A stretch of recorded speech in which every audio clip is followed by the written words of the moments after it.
Welcome to Talk Dirt to Me, where two farmers shatter myths and take on the top issues facing America's farmers. Here's your hosts, Logan and Bobby Lee.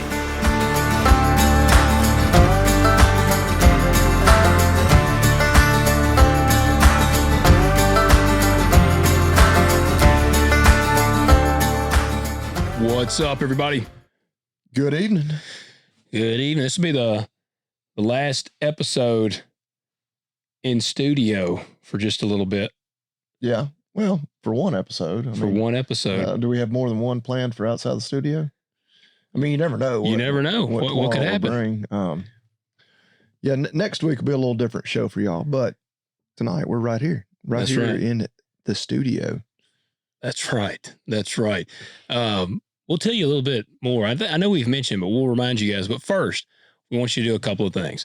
First, we want you to hit that like button, hit subscribe, comment below if you're watching this on YouTube. YouTube has been real lame on comments lately. And again, we know our audience, the bulk of our audience by far is audio. But if you watch this on YouTube, we want you to comment to us. Let us know what you think of the episode. Ask us a question. Just send a smiley face emoji or something. Yeah, or a middle finger. I don't care what it is. Yeah, it is cool too. Yeah. It is. But do that. We're number one. Also, we want you guys to leave us ratings and reviews. I hadn't checked Apple in a little while, but leave us ratings. Okay, we've actually gained one since I last checked. Here we go. I'll even read it. 1 day ago. 5 days ago, we got two I'm going to read. First one comes Abassi Cattle Co. Look forward to this show every Friday morning. Keep up the great work. 5 stars. We'll do it. That's right. J&W Cattle writes 5 stars. Funny and informative. I really get caught up in the serious conversation. It never fails. Anytime my wife is in the truck, tits are the topic. LOL. Hi. We'll try not to talk about titties tonight. I guess we've already failed. Are we not going to talk about titties tonight? I mean, I don't know. I'm not opposed to it. I was going to say, man, I didn't know we were limiting ourselves from talking about titties. Well, I was just saying, like, maybe his wife likes to hear us talk about titties. Well, now we've already mentioned it enough that there's been a lot of titty talked already. Guys, no, we do appreciate the 5-star ratings. We ask that you continue to leave us 5-star ratings. And it does never fail. And man, Spotify has been crushing it. They're at 451, and we had that one guy give us 3-star because he said we did infantile droning, and his 3 has just been. I mean, that's the thing. Like, I have the Spotify app. I just don't ever use it. Like, I never use. I only use it for certain podcasts. Yeah. Like, and I can't even tell you the last time I listened to a podcast on it. Yeah. But every time I check on here, we have gained a 5-star rating. I guess, I don't know. Again, I'm an Apple or iPhone guy, so I just use Apple Podcasts. Just always have. I'm familiar with it. It's easy to do. And we love, no matter where you listen to it. Well, I'm an Amazon Music guy. Well, I listen to all my music on Amazon Music because there's no ads. Yep. But I don't ever loop podcasts there. So, yeah. Well, y'all leave us those 5-star ratings wherever you listen. And then the biggest thing we ask you to do is you share it. Share it with one person or many if you want to, but just please one person. And what else? Y'all check out agzaga.com. They're our friends and they are your friends as well. And the best thing you can do is, just shop. You never know what you're going to find there. Every time I go to their website, I find something else I need. Or can use, or just want. Yep. But Talk Dirt 20 is the discount code. That is $20 off a $50 minimum order and free shipping. Yep. There you go. All right, guys. We got a couple of things. We got some emails we want to get to, and I got a wild thing that I'm going to share. But first, we do want to tell you guys about some cool stuff coming up. And we will be in California by the time y'all listen to this, we'll be in air. Some people listen really early. Yeah, we'll either be sitting at an airport. We'll be en route to California. California. You know what my preacher said the state of California is like? No. He said he had a buddy that lived there. My preacher, for people who don't know, he was in the big 90s country music scene and was a keyboard player back then and with some big names. And he had a buddy that lived in California, and he said, man, you know what California's like? And Brother Peter said, what? He said, it's like a bowl of granola. And he said, why? He said, because everybody in California is fruits and nuts. And if they're not fruits and nuts, then they're flakes. All right. So I don't know. And I kind of got to thinking about this. And no offense to our California guys. I've got a lot of friends in California. I have set foot in every state west of the Mississippi, except for California. Hey, so you're checking so something that'll off. change here, and as we sit here and record in about 36 hours. Yeah. But like just from what I know and from what I watch, on YouTube and whatnot, brother, it's a really awesome state as far as ag. Like, oh yeah, a lot of. Well, I mean, like we're big rodeo fans, a lot of big time cowboys, come out of California. Yeah. Now, obviously, the state, unfortunately, from like a politics standpoint, it's terrible. Is completely dominated by like 2 or 3 major metropolitan areas that drown out the vote of the entire rest of the state. Yeah. But like I have an enormous amount of respect for the farmers and ranchers in states like California and Oregon that keep towing the line. Well, it's like, I mean, we talk about it all the time here in Tennessee. It's like, hell, it's easy for us. Like, I mean, we talk about how gay the think a farmer thing is, but like people around here, like, yeah, like farming and ranching, like nobody, like, I think I've said it on here before, like, I have never once worried about an activist, like animal rights activist, like showing up at my house. Like, yeah. Like literally I have 3 neighbors before they would even get down my road to my house that would like shoot them, slash their tires, would just ridicule them into, oblivion, rape them. And like, you got all these people like, this big dairy country out there all up and down the West Coast. I like how you didn't even deny. I really wasn't listening to you. Say rape them. Bobby was just like, hell yeah. Hey, if you're an animal rights activist, I don't even feel sorry for you if something does happen like that. I don't believe any of my neighbors are rapists. Right. Yeah, they might shoot you. They might run you off the road, might slash your tires, probably just point and laugh at you as much as anything. Yeah. But like, it's not even like. You've never had the people that line up when you got the double-decker trailer come to pick up the cattle, that line up in front of the truck and then sit there on the ground and don't want you to go through because you're taking the cattle to kill them. No. Well. But like, that's so far, like, when I first started doing YouTube and one of my first big videos was pulling a cattle, and I had like some of those people like got in there in the comments and I just laughed at them. I'm like, come on, like, what are you going to do? Like, yeah.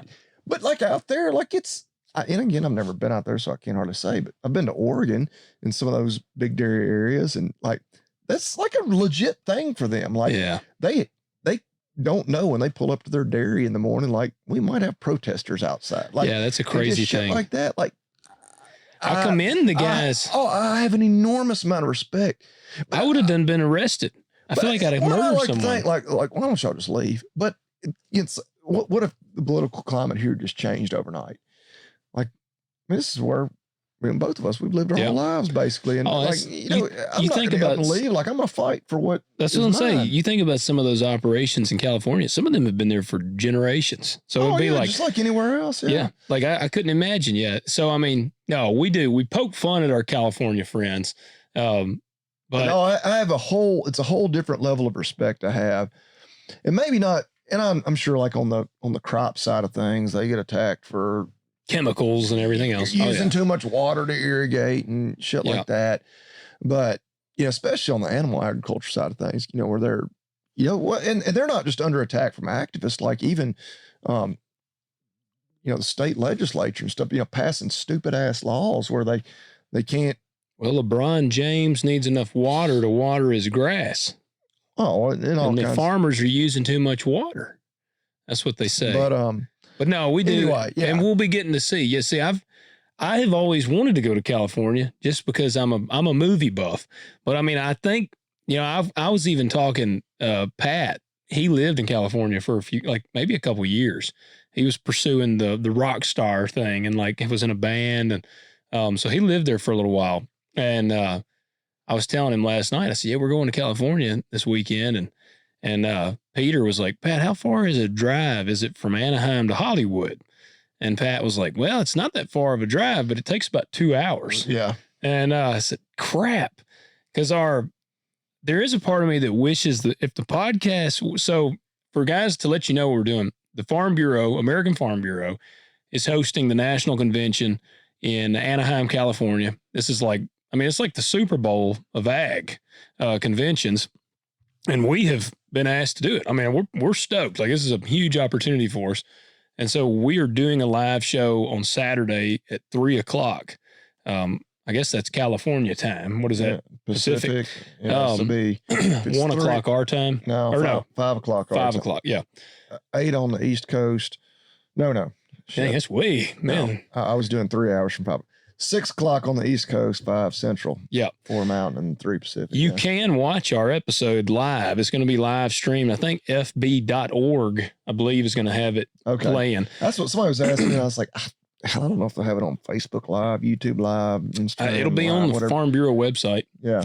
You'll be able to watch us live. It's going to be a different one. And we're going to share the episode on here as well. It'll be next week's episode. Yeah, next week's episode will include that. Yeah. Yeah. So we'll get to see that. Hopefully it's awesome.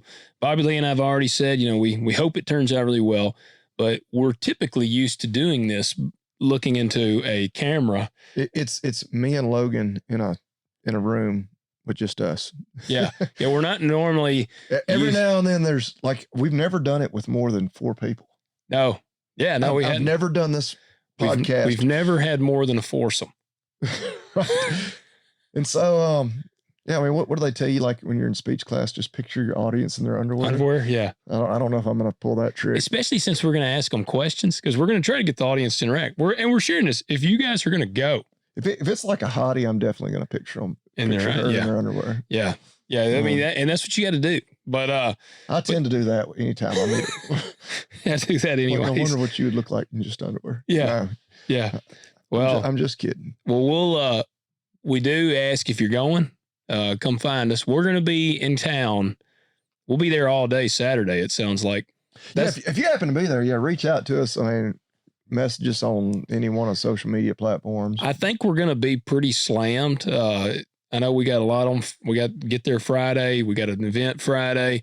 And then Saturday, we got the thing. We did the show. That's what I was kind of hoping. I was like, man, it'd be nice if the podcast was at like 10. Because then I'd be like, let's run over to Hollywood and see this place. What's the beach where all the bodybuilders are? Is that Venice Beach? Yeah, Venice Beach. Because Arnold is there sometimes. Well, that's what somebody's like, man, y'all got to go over to Venice Beach. And I'm like, I don't know that we'll have a chance. I don't either. Because that's what John, my buddy, he said the same. He's like, bro, you got to go over to the Muscle Beach, man. Go to Venice. And I was like, I don't know that we're going to have time. Yeah. I mean, we're literally going in, we're like Delta Force going into Venezuela to capture more whatever. It kind of came together at the last minute. Also, I told my wife, I was like, hey, we're going to do this. And then she was like, like talking about like taking the family out there. I was like, yeah, I think this is I'm getting in and getting out, mean, I don't know how the Californians, what they're going to think of me, that they may run us out of there. Yeah. My kids were like, we're going to Disney World. I'm like, no, you're not. Yeah. I did tell Bobby Lee. They're a bunch of pedophiles. We're going to see Disneyland out our windows. Like, if your room is next to mine, it said it has a view of Disneyland. Say hell, I don't know where anything is out there, but yeah. Yeah. So there you go. We will be there. Tune in, watch live, just to give us some good numbers. If you're going to be there, ask us a question while we're doing the show. We want to do feedback.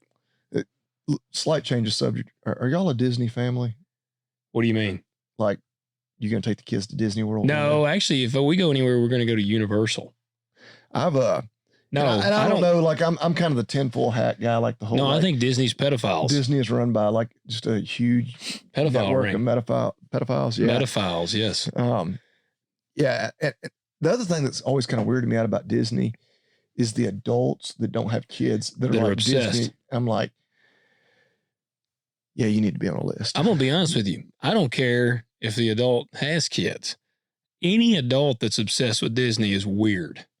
I know some adults that are obsessed with Disney, and I'm sorry. Are they just like kids at heart, you think? Or are they pedophiles? I don't know. Or are they just like dealing with like, we might have rapists issues and pedophiles rampant around us. I don't know. That's always, because everything you hear about Disney is like, my God, it's outrageously expensive. The lines, you stand in line for like 3 hours. Like pretty much, like, I don't know that we discussed this in premarital counseling, but my wife and I, that's one thing that we have never disagreed on. Like, we're never taking our kids to Disney. Yeah. She's like, you're damn right. My wife's the same way. Like, I'm game for just about anything, but like, that sounds like hell on earth. Yeah. And then you throw in the fact that there is all the conspiracies about they're nothing but a bunch of pedophiles. No, I'm good. I didn't need really any more excuse not to go, but now I got it.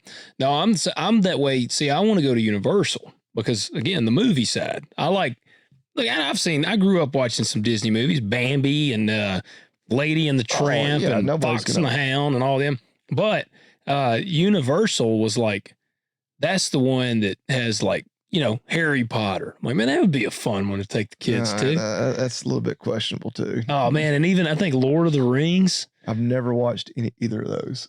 What?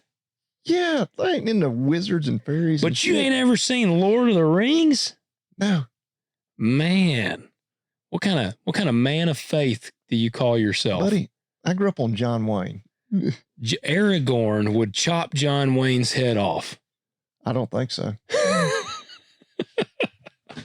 I can't believe you've never seen a single Lord of the Rings. I mean, I'm sure it's like been on the TV, but like, I was like, oh, what's that? Dude, it is an epic film. Weird fairy shit. But there's no fairies in Lord of the Rings. Well, there's an elf in Lord of the Rings, but now Lord of the Rings is bad to the bone. And it's based off the Bible. Well, I didn't know that. See, J.R.R. or R.R. Tolkien he was a Christian. Him and C.S. Lewis were pen pals. Oh, he's got 2 middle initials. It's R.R. Tolkien. Oh, okay. So, yeah. Ain't it R.R. Tolkien? Hell, I don't know. I'm almost certain. He just goes by his initials. Yeah. I thought he had a first name, then 2 R's. No. His last name. No. Him and C.S. Lewis were pen pals in the war. Oh, okay. And he's a big, strong Christian. Cool. Like, it's got a lot of like Christian undertones in it. Maybe I'll watch it on the flight on my way out there. Well, you should, because the extended version of each video, like there's 3 of them. And if you watch the extended version, they're like 4 hours a piece. Oh, well, I won't have time to watch it on the flight. Yeah. What is our flight there? I know we got a layover. First one, 3 hours? Yeah, I think the flight to Phoenix is like 3.5 hours. And then from Phoenix to Anaheim or John Wayne. Speaking of John Wayne, that's where we're flying into John Wayne. I think that's like a 30-minute flight. Yeah, it is. Yeah, the plane's going to be like, you don't even get to cruising altitude and you come back down. I may watch Dracula again. I'll read a book. I don't know that I'll read, man. I'm Murtaugh. That's true. That's true. Yeah, you can read a book. I'm a little more laid back and sophisticated. I'm going to be over there hyperventilating into a paper sack. Smoking cigarettes. Yeah.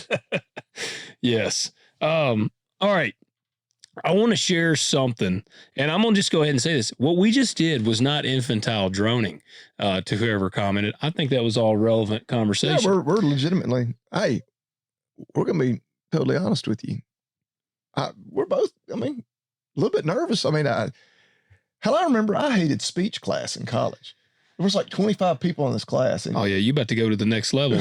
And we had to, of course, you had to write a speech. Then you had to get up and give it in front of the class. You had to do it like 3 different times. That's pretty much the whole class. It's like, every week 2 or 3 people would give a speech. And by the time it must have been the easiest class ever to teach, because pretty much all you did was like, all right, go ahead.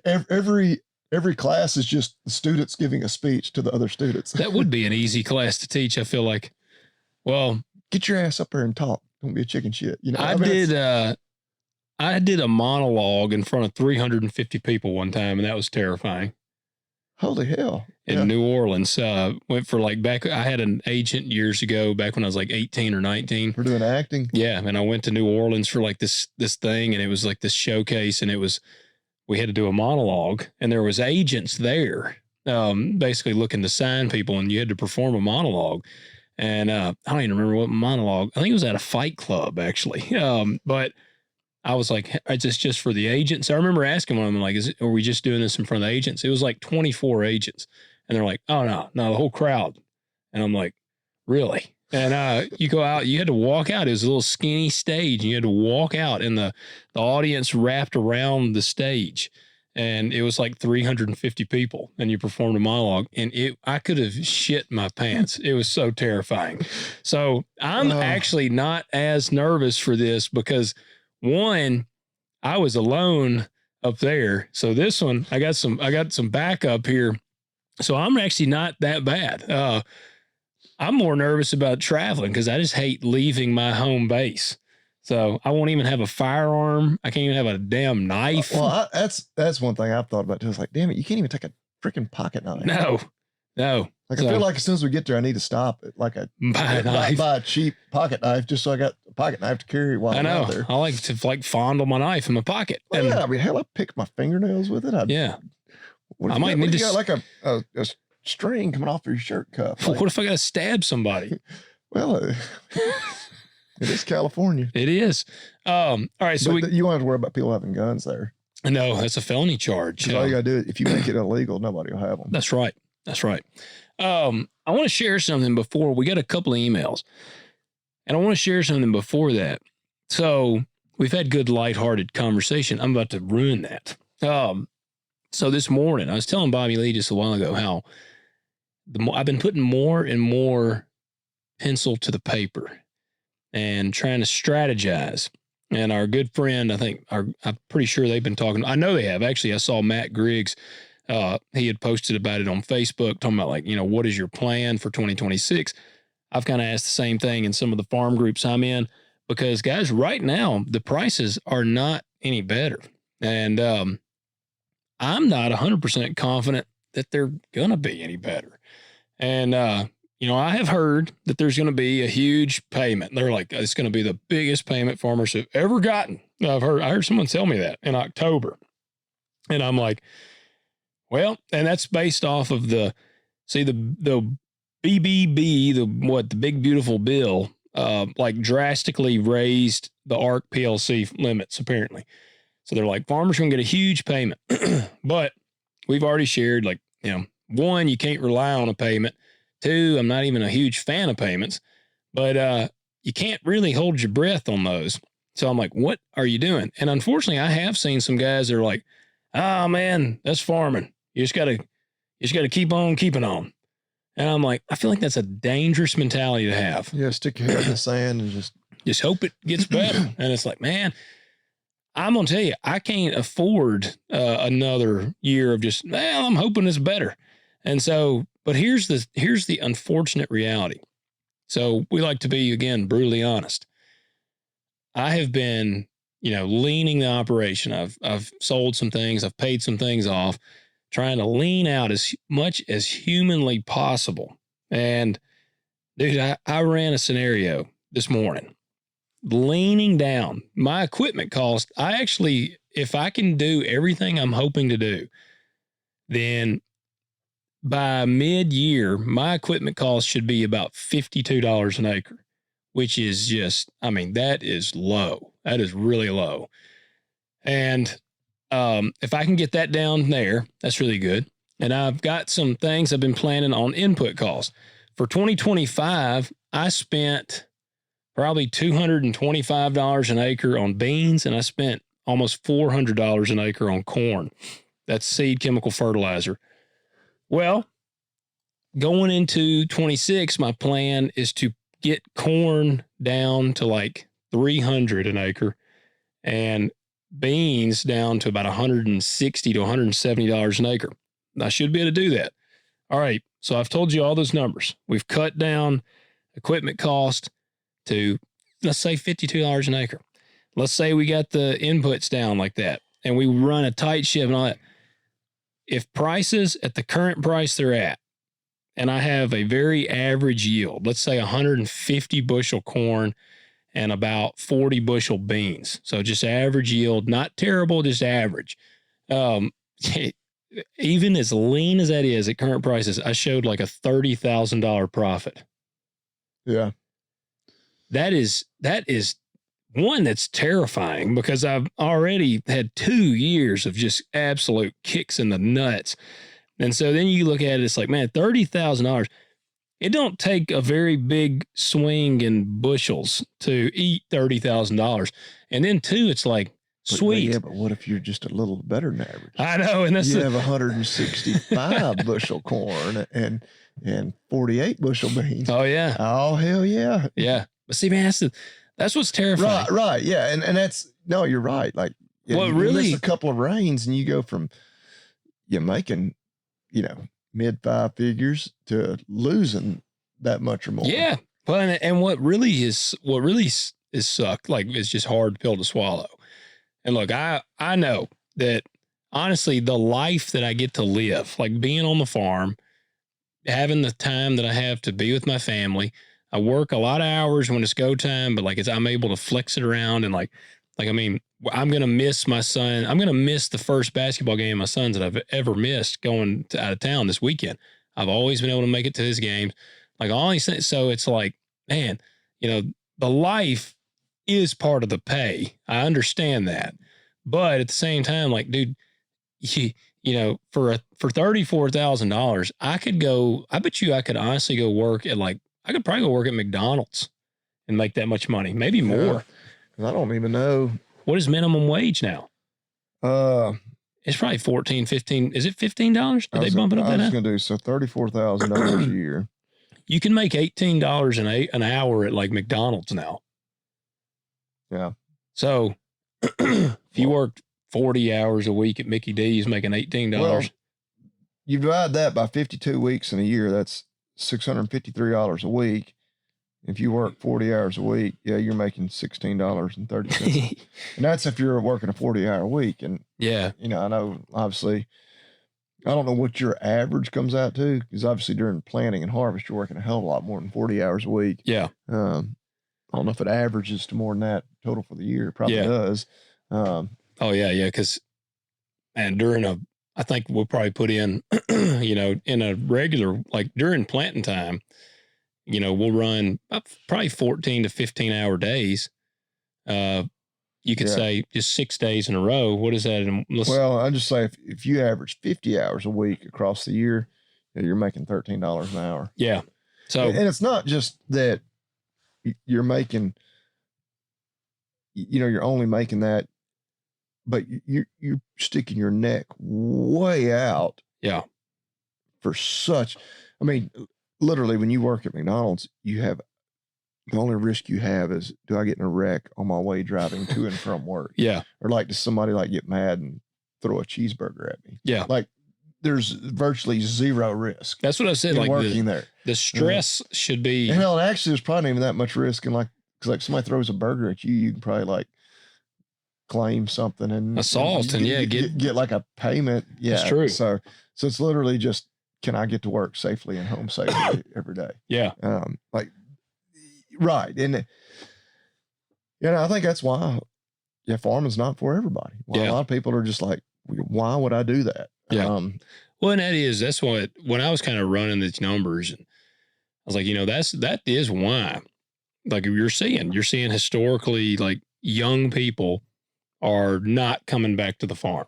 Like they've seen their dad, like basically claw to survive farming, because I ran a scenario, and I don't think we're going to do it on this episode. I think I'll wait till we get back. There's a scenario that I ran. I ain't gonna give too much away, but I will tell you that basically a quote that I've kind of learned on ag is, it's basically the person who can be like the lasting person in farming is the operation that can afford to lose money for the longest amount of time. Yeah, you shared that last week, the week before. Yeah, yeah, and that makes sense, and that's, but the fact that makes sense is sad. Yeah, it's like, I don't know. It's, that's where I really feel for you, and I'm blessed because the farm's just my side hustle. Yeah, like it's just, I enjoy doing it. If all of a sudden I was losing incredible amounts of money on the farm, I'd be like, all right, well, I'm just going to stop farming. Like I'm just going to stick to my day job. You know, Yeah. you know, the whole don't quit your day job. Well, I'm not going to. So, Yeah. you know, that kind of thing. And it's just, man, or it's just a hell of a good tax write-off if you're losing a bunch of money. But you know, when that's your only source of income, or at least your primary, like, yeah, that doesn't work. No. Oh yeah. And it's been, man, like I said, in the mental toll. I said this to the real news guys when they came out. I was like, it's old farming was hard physically. Like back in the day, it was like back breaking labor. Like you broke your back. And today, I think, you know, there's still times when we work really like like you got to do repairs, something like that. You might work really hard. And even like those days when you're in a combine or in a tractor planting or harvesting for, you know, 12, 14 hours, those days are mentally exhausting. But like the biggest toll is, I think the stress load is what it is now, because it's like you said, man, you're sticking your neck out there so far. Like, I mean, seriously, man, you know, you like guys now, you're going $500,000, $1 million, way over $1 million in debt. Like you got that amount of money looming over you. Like there's not a lot of other businesses that you can just suddenly just start. And then you're dealing with that massive load of cash transferring through your hands. And, yeah, and it's just such a roller coaster. There's so many elements that are out of your control. And I don't want to sound like just a baby crying over here about, oh, how bad it is. But I do think that guys, man, we've said it before. I feel like I'm harping on it. But it's like, man, we have got to be preparing somehow. And again, there's actually only so much repairing you can do. Like that $30,000 scenario that I ran, there's honestly not much else that I can like cut down to try to make that a better number. I mean, unless I just and so I mean, obviously, you hope that the markets get a lot better than that. Yeah. I mean, but that's just a hope. You know, you can't count on a hope. Yeah. What do they? What's say? Hope in one hand and shit in the other, and see which one fills up. Wish in one hand and shit in the other one. See which one fills up first. But like, so I don't know. I mean, I'll be the dickhead. Like, why are you gonna do it? Well, and that's the thing. I love to farm, and it's weird. I've told somebody like I feel like it's killing me, but I love to farm at the same time. And I feel like I may have even asked you this question about a year ago, and it's like, okay, like, all right, it's all right if in 2026 you only make $30,000. But because, you know, we're always, you know, it's like the Chicago Cubs fans. There's always next year. Yeah. Like, we'll be better next year, you know. But I mean, and we don't know what 27 is going to bring, but I don't know that there's huge optimism that, oh, you know, and typically these things are cyclical. Yeah. You know, the cure for high prices is high prices, and I would assume the inverse of that is true. Yeah. And eventually, you know, things have to get better, but I mean, I don't think that's a law that they have to. Yeah. You know, where it's like, all right, if I can just hold on for a couple of more years, at or some for point, a year, like we're just gonna, you know, law of averages is gonna mean that, you know, whether it's 27, 28, 29, whatever, we're just gonna crush it. You know, we're gonna make, you know, $250,000, $300,000 that year. And then we have to be smart because we've gone through these lean times. So we're going to save some of that money back. So, you know, but I don't know. I don't know that we can count on that. That's on the horizon. I don't either, because Brazil is a different player than they used to be. And that's what I have told some guys. I'm like, man, I mean, and it, historically speaking, it should be cyclical. It should be a roller coaster and it should come back up. But again, we don't know. There is a lot of uncertainties in the world. And again, Brazil is dominating right now, whereas they didn't used to be. And I mean, and people will say, well, they'll have a disaster happen in Brazil. At some point, they're going to have a bad weather year, whatever. I mean, but again, you're still holding out. That's not a long-term. That might mess them up for one crop season. And heck, they grow 2 crops a year in a lot of Brazil. Yep. I mean, and like that's not a long-term plan. It's like every, you know, 6 or 7 years, they're going to have a disastrous, you know, drought or, yeah, you know, but that's what a lot of guys hold out like for. You can't, like, that's not a business strategy. Yeah. I don't know, man. You know, to be honest, like I'd be like in the veterinary business, being like, well, you know, we're really struggling. Our competitor over there, but like, he might get sick and die. Like, I'm just gonna pray that he gets sick. Well, maybe not pray, but if he got sick and died, it'd be like, what? Like, that's not a strategy. Like, no, but it all goes back to farmers, your price takers, not, you know, and I say we are. Yeah. It's just in the cattle world right now, the prices we're taking are really good. But it's, I don't know, man. I hate for us to sound this damn depressing, but man, I'm sitting here looking, I was like, Logan, you're pretty young. You could do a lot of other things. You're a talented guy. You've already got another trade you could do. You could learn a new trade even if you had to. And golly, for the amount of stress and hours, and I mean, I know people far less motivated that, you know, work a 9 to 5. I mean, they ain't going to become millionaires, but they're making upper 5s, if not 6 figures, and living a pretty damn good life. Oh yeah.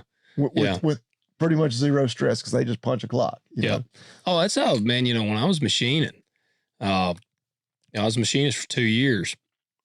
Now, I wasn't particularly happy because I just didn't get fulfillment out of the career. Yeah. But in terms of stress, it's like, well, I really didn't have no stress. I knew how much money I was going to get paid, and I knew what my bills were, and I knew I was going to get a paycheck that was going to cover more than those bills. So I was always like, I'm good. And that's the thing, man. Like it's, and I don't know. I mean, my wife and I, we went walking yesterday. My wife and my kids. We walked over, we put a culvert in over here, and we were walking across the field, and my kids were running around.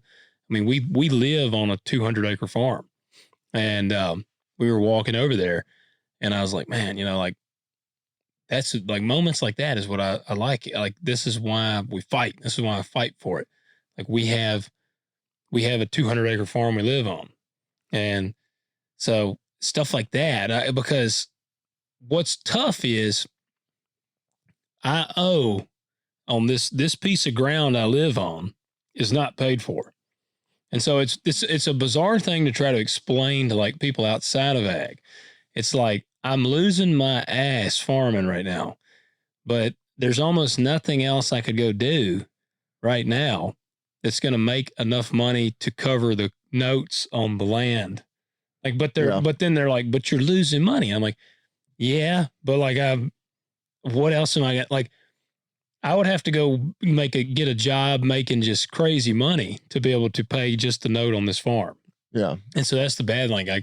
Like my wife could work. I mean, she works. My wife still works, you know, and that was one of the things that's funny. One of my lenders, whenever we like first got married, he kept telling me, he's like, please don't let your wife quit her job. He was like, farmers, for some reason, he was like, once they become farmers, their wives all quit their jobs. And he's like, please keep her working so that you have some additional source of income. Yeah, you don't let her quit.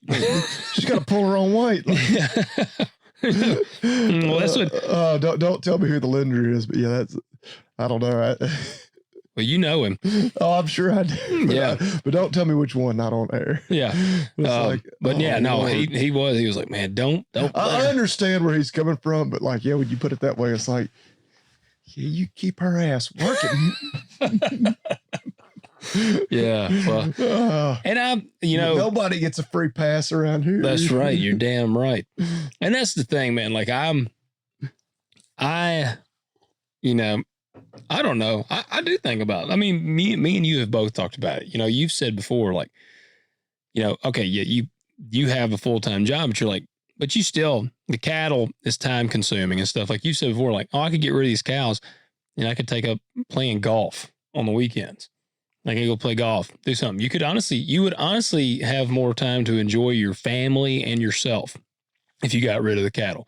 And I think about that with farming. Farming gives me a lot of time to spend with my family, but then also like during the time, like my wife is a lake person. She grew up going to the lake. Her parents have a lake house. They're all about going to the lake.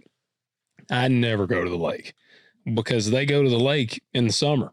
And in the summer, I am planting or I am spraying. I never go to the lake. And I think like part of my, oh man, I get so anxious to travel is because when I travel, all I'm thinking about is everything back home. Well, and not to pick on them, but like their lake place, like 4 hours away. It's a pretty good drive. It's Greer's Ferry. And my wife gets so mad when I'm like, it takes forever to get there. Well, that's the thing. And we're kind of, where we live is not a great area for having a lake immediately nearby. No. Like we don't, it's about a 2-hour minimum drive if you want to go to a true like recreational body of water. Yeah. I mean, we live 10 minutes from the Mississippi River. I tell my wife, I'm like, hell, let's just go out to the Mississippi River. She's like, no. I've skied and inner tubed and whatnot on the Mississippi. I've inner tubed on it. But it's not really. You might get hit in the head by a log going down the river, but you'll be all right. Yeah. Yeah. Or get sucked under by one of them whirlpools. Yeah. It's not really a great, recreational, body of water. No, but that is Greer's Ferry. It takes too long to get to. I mean, I'm just going to be honest. Like right. And again, it's different for different people in different parts of the country. But like, if it was 45 minutes up the road, like, oh, shit, yeah. Yeah, let's run up there for the weekend. Yeah. Because worst case scenario, I can just hop in and come back if I need to. Yeah. I mean, I can on a 4-hour drive, but I'm like, damn. I mean, I'll make her mad all the time. I'm like, shit, we could drive to Nashville quicker than we can come here. And she's like, no, you can't. And I'm like, yeah, you can. You can. I've been there, but it's been so long. Now, and the water is ridiculously clear. Like, you can like see way down into the ground, like into the water. It is very, very clean. But I do think about that, man. Like, that's memories with the kids that I'm not getting to make because I'm out spraying and doing that. And yeah, I mean, in the wintertime and stuff, we get to do a lot. But my wife, that's what she's like, we never get to do anything in the summer. Like, you're always covered up in the springtime, and in the summertime, you're always covered up. And so, there's times, and then like October, I'd love to go to Gatlinburg in October. I love that like fall time of it, but dude, usually October we're slammed too. So I don't know, man. You just gotta, when things are good, it's a lot easier to justify it. Yeah. But when things are this bad, it's like, good gosh, man. Like, one of my good friends that's involved in the industry, he asked me, he's like, man, how deep are you willing to go? Because that's what it is. Like, you got to make the decision. Like, how deep am I willing to go? Because he was telling me yesterday, about a guy that has his house leveraged to like one of the seed companies now. Like, he's had to put his house up as leverage. And that's a dangerous, dangerous place. Like, I am not in a happy place where I want to be in terms of the cash, but there is still a way for me to get out of the hole. But the thing about it is, if most guys may be in the same boat I'm in, but man, if we have another one in a row like that, I don't know.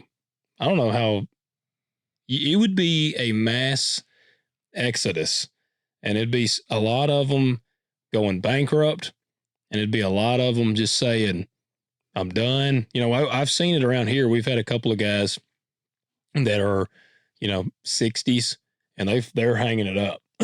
and they're actually, one of them, I heard he told somebody that he wished he had hung it up last year because he just lost some more money. Yeah. Yep. He was like, I should have hung it up last year. Tell you what's nuts. Some of the land that he was working, he got rented up, and a guy around here paid $275 an acre for it. I'm like, I'm sorry. And then, I don't know if the dude listens to the podcast or not. If you do, I'm just going to be honest, you are a dumb son of a bitch to pay that kind of rent. Like, as bad as things are right now, I just saw Alex Harrell. Are you familiar with him? Yeah. World soybean. Yeah. Yep. He's in Georgia. World champion soybean crop. Record holder, I guess, is Yeah. He just let go almost 50% of his acres. He was working like 6,000 acres in Georgia, and he let go almost 3,000 acres, it said, of land. Like he went through and strategically ranked each farm like A through F or something. Yeah, A, B, C, D, F. And like he had all this criteria he had to meet. And he's let go of, I mean, it was like 48% of the acres that he was working. And because I'm sure those acres were probably losing money. They were losing money. Or they were making so little it wasn't worth the time. Yeah. And that's what he said. And people were like, but what about your costs? And he's like, well, I'm now going to sell. He's selling equipment. He was like, I'm going to release, like, I'm not going to have as much labor, not going to have to spend as much fuel, not going to spend as much in inputs. Like he was like, I'm cutting everything down to just, strategic acres. And I mean, even some of the farms, I think it said that his family and his family had been working this ground for like 17 years. But he was like, we're losing money. Like it's not worth it. Yeah. So, I think you're going to see that. And some of these people are saying that you're going to see ground layout.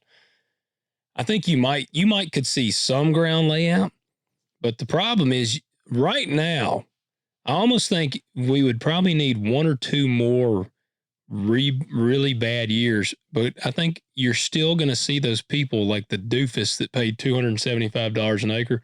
There are still guys out there that are like, they're land hungry and they just don't understand right now that scale is actually like right now it's kind of working against you. Well, when you're losing money on every acre, like you'd rather be the tiny.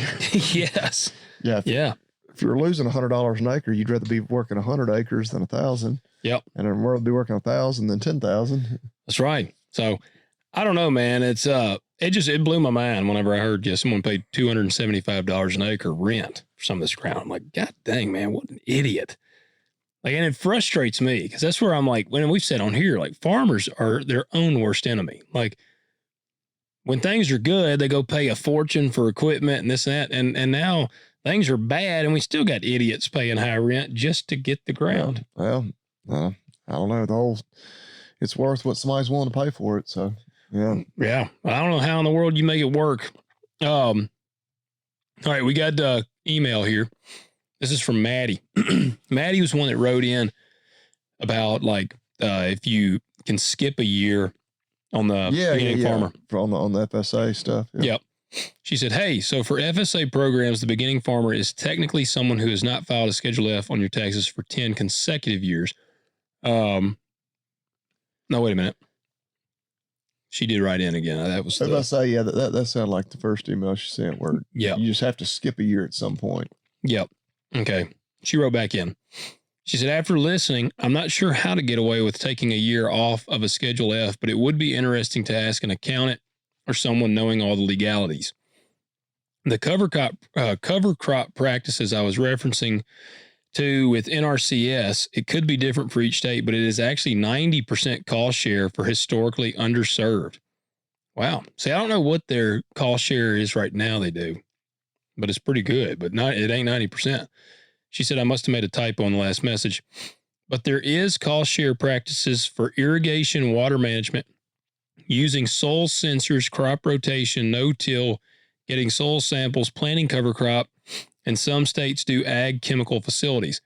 There's a website that has some practices for each state that is called EFOTG, which is Electronic Field Office Technical Guide.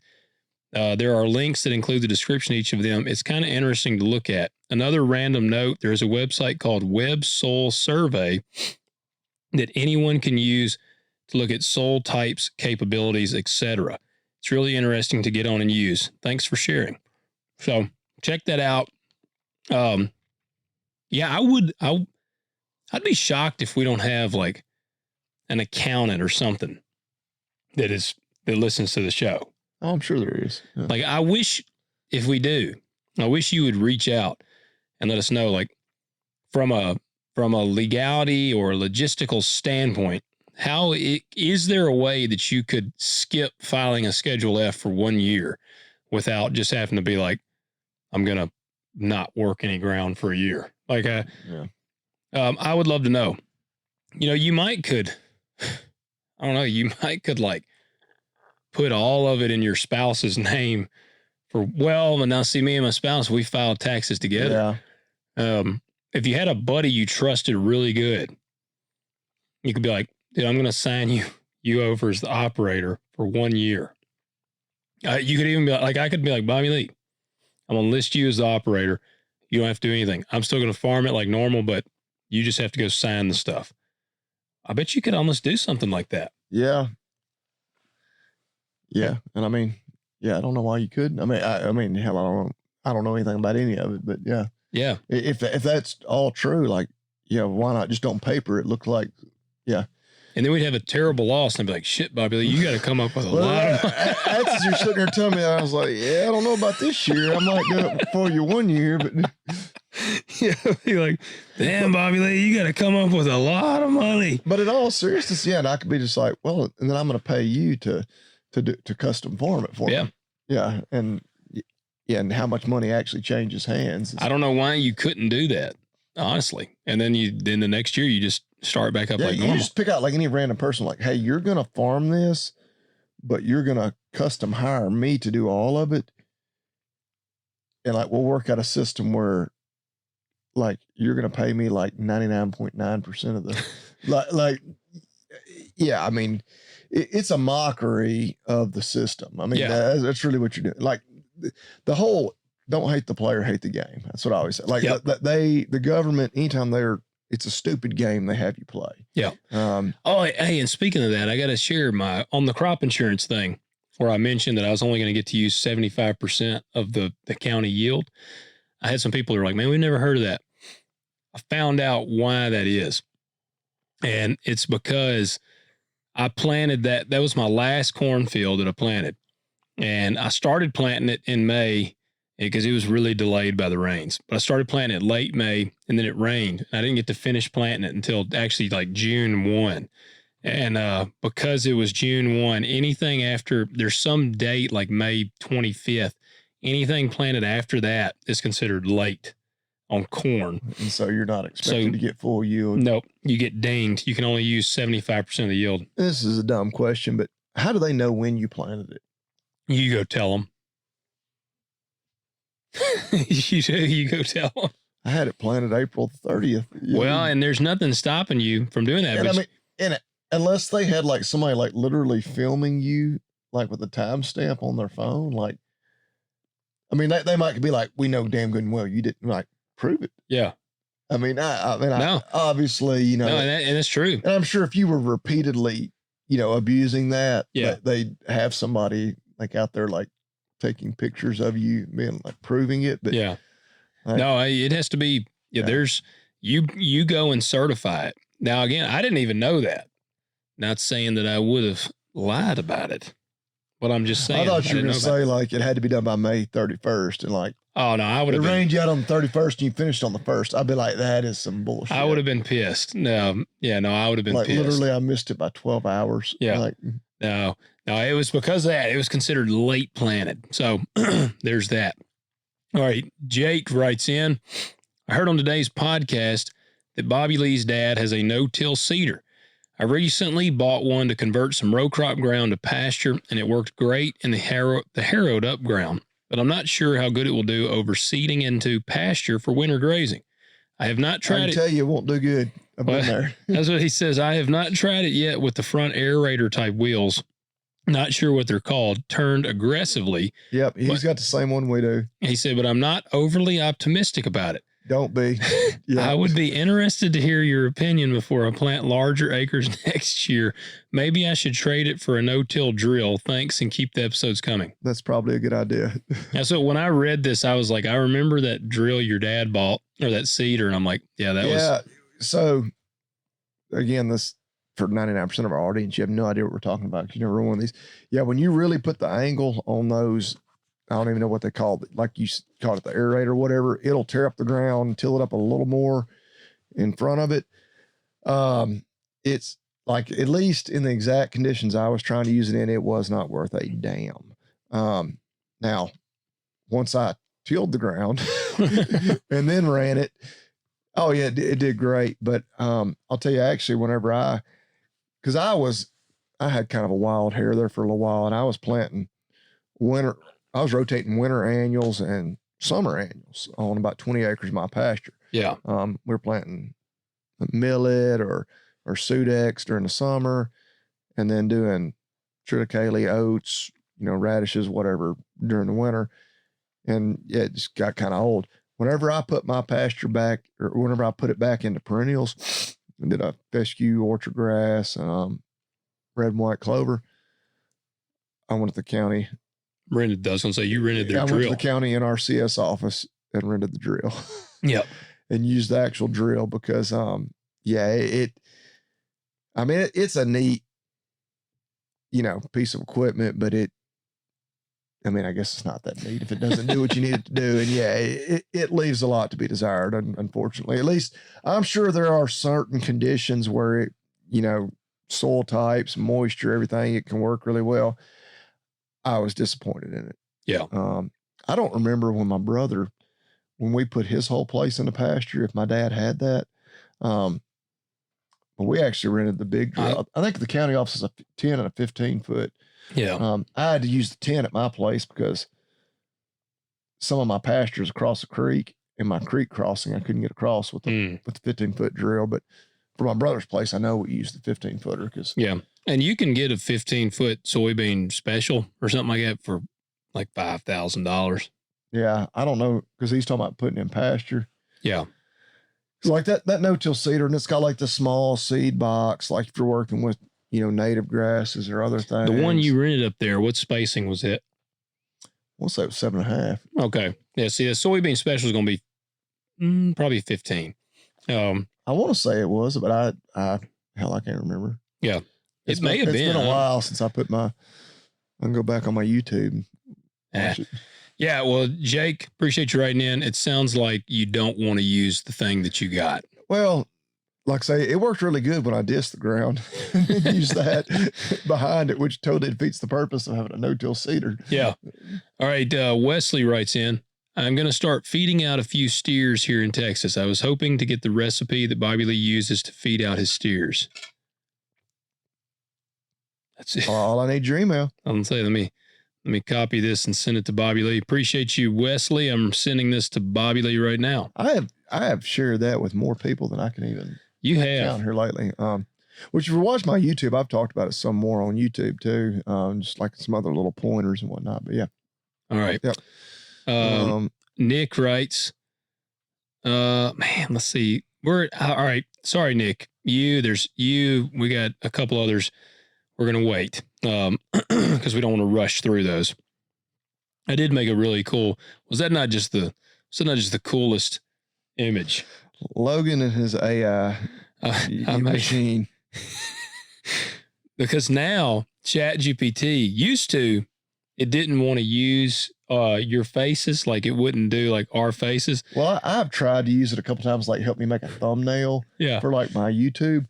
And like it totally would. Is that what you want to look like? Like my face, like you can tell like something's up there, like they messed with my face a little bit. But it still looks like yeah, like you can convince me that, okay, yeah, that's me. Yeah. So you guys can't see the picture. But Bobby Lee, and look at the detail. Like even the hair coming up there, like Bobby Lee's hair is like, he's got like luscious locks coming down around his shoulders. Do you have like a chest tattoo? No, that's a shirt. No. That's a shirt. Okay. No, I think I'm the only one tatted up over here. But Bobby Lee. Yeah, why did you get cool tattoos and I didn't? Did you tell it to give you tattoos? I did. Okay. Yeah. But I made both of us look like we're probably on a cycle of steroids. Yeah, Bobby Lee's. Well, that's what I told Logan. I was like, I appreciate the fact that it gave me so much hair and that my arms look that big.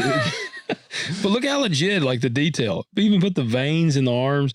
Like if someone just saw this, they would think these dudes are freaking yoked. And I really, like, for somebody that doesn't work out, like my veins. Yeah, you are pretty vascular there. Yeah.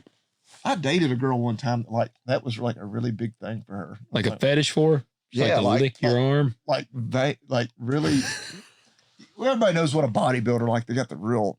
Yeah, they're vascular. Yeah, real vascular. Like my arms to not even be remotely close to a bodybuilder. Like, well, I've got like that kind of vascular. Yeah. And I was like, what a weird thing for you to be turned on by. But hey, whatever, I'll take whatever advantages I can get. Yeah. Well, no, I'll share this on our Instagram or something because, Bobby Lee's holding a gold-plated Desert Eagle So you clearly told it, give us weapons. And there's a brick of I was cocaine. about to say that. I assume that's what that is. Yeah, there's a brick of cocaine. I've got like a skeleton sleeve.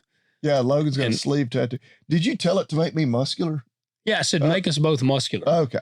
Yeah, and so and yeah, so we're both muscular, and yeah, I got a knife stuck in the table, and we got hats that I thought were pretty cool looking on there. But yeah, it was it's pretty neat.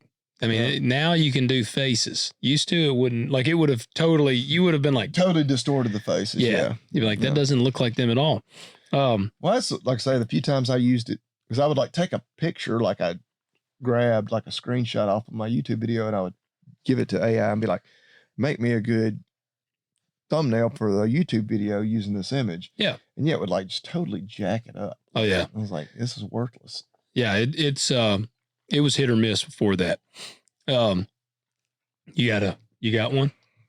A company? Yeah. Yeah, I'm pretty sure I've got one in the tank. But I guess we need our man. We do. Before we can even get to that. We do. Oh, how do I get to my favorites? There he is. Hey, we do. Through my favorite. There's a bunch of pictures of my dogs and Joe Biden. Hey, we do still have some shirts and hats. We actually just had another order. The shipping is much better.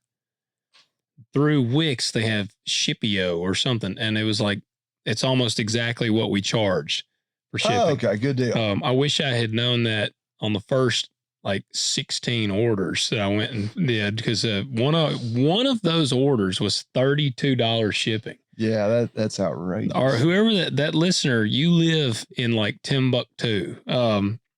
But there's see, this one distorted our faces a little bit.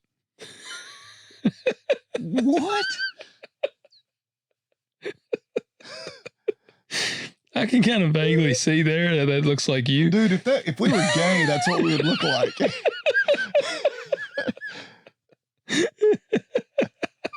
If you show me either one of those pictures, I would never even guess that was us.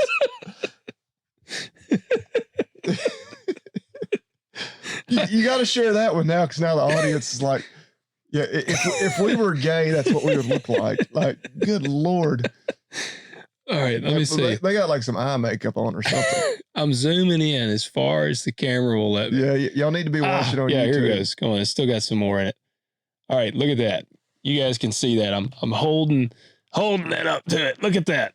That is a supermodel version of Bobby Lee and I. It looks like two dudes. It does look like two gays. Their beards are way too neat and manicure. Yep. And like, are they wearing makeup? Like, yeah, that's just awful. That dude does kind of look like he's got like eyeliner. Yeah. That one kind of looks like you. I mean, if you ask me, does that look more like me or more like you? I'd be like, yeah, that's more like me. But yeah, that's like my long lost gay twin brother. Or like some parallel universe where, yeah, an alternate version of me is gay. That's what they would look like. That's what he would look like. Yep. Yeah. All right. Nothing wrong with being gay. I mean, we're open-minded here. Yeah, we're about to go to California. Yeah. With all the gays. And we might come back and move in together. All right. Let me start off with two words. Made in America. All right. What you got? So, I've got, this is actually one I believe somebody had mentioned to us and pointed out that it was made in USA. We both use it. Feel Right pumps. Oh, yeah. Have we not ever done that? I don't think we've ever officially done that as our product, even though I'm pretty sure we had a listener write in about that. I think so. I was going to actually look and see. You can even get them from our good friends at AgZac. I'm not going to swear to it. But if you can use that discount code TalkDirt20. You can. Well, see, I was thinking I think I ordered one from them. Yes, you can. So this is a double whammy.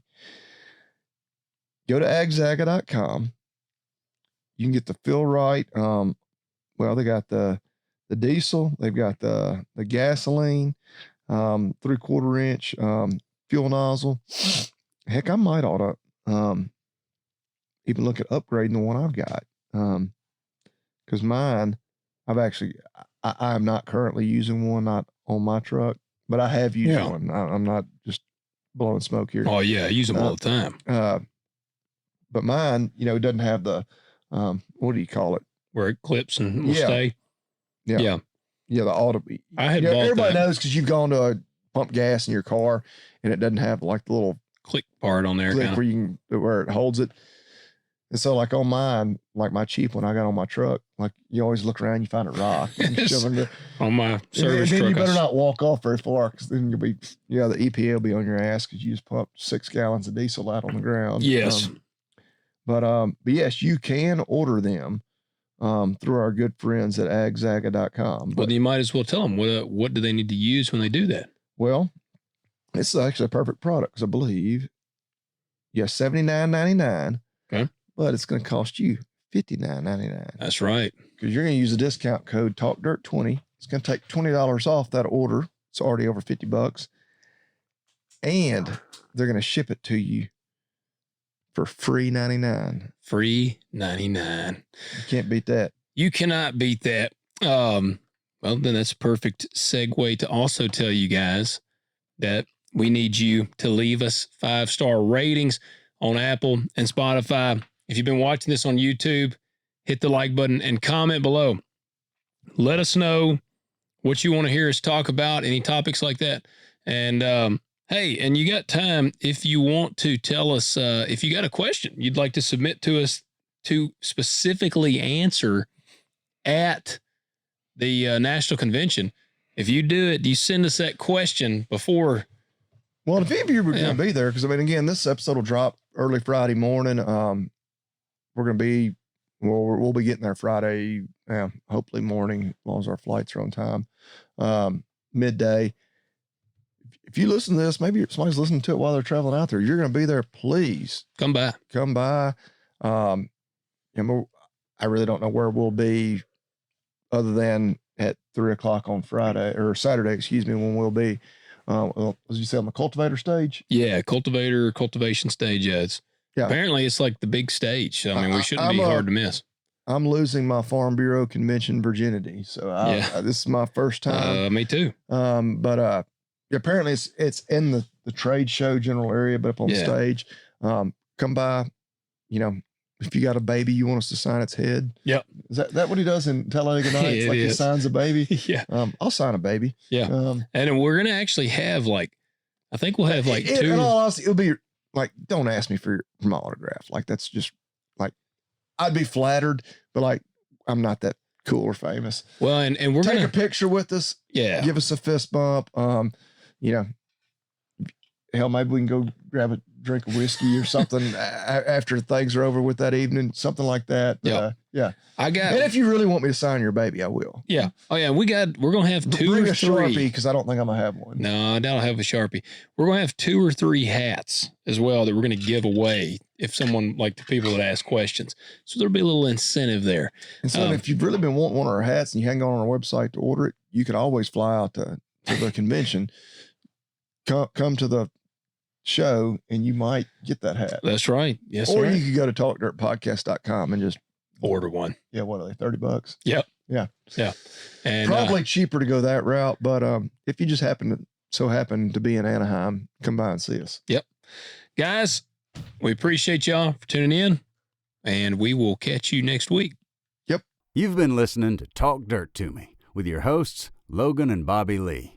If you enjoyed this episode, we ask that you subscribe and leave a review, and we'll catch you next time.